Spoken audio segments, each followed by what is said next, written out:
This is Eyewitness News. Now, David Ono, Ellen Leva, Dallas Raines, and Rob Fukuzaki with the Southland's #1 news at 5. And later, a growing trend in the car business. Our consumer specialist explains how a secondhand lease could work for you.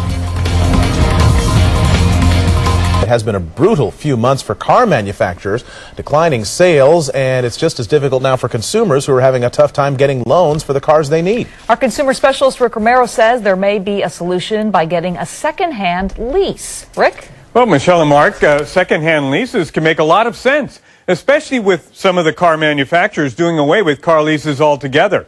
A secondhand lease can also be a win-win situation for those who want out of a lease and for those who want into one.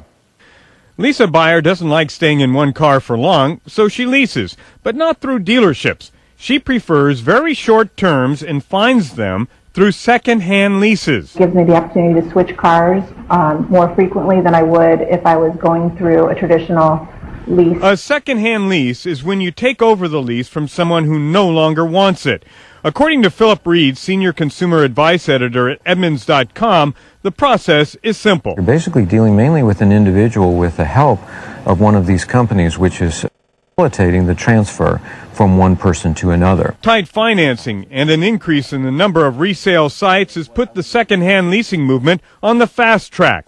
But insiders say consumer anxiety about long-term financing commitments is really driving the trend. If halfway through you decide you don't want to lease anymore, this can be a huge economic impact.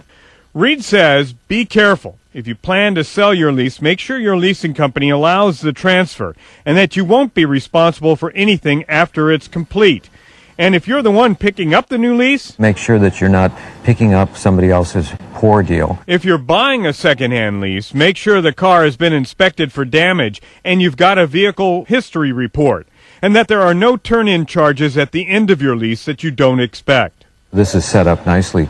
Lisa Buyer couldn't be happier with her new second-hand car or what she had to go through to get it. It was really just a matter of a couple phone calls and a couple of emails and checking the status online, which to me was just perfect. Now, most second-hand lease companies allow you to browse the cars for free, but once you're ready to make contact with the seller, you usually pay some combination of fees that cover site registration, credit checks, and to take over the lease. If you're interested in a second-hand lease, simply log on to our website at abc7.com and click on the See It on TV link. Mark and Michelle, back to you. Okay, thanks.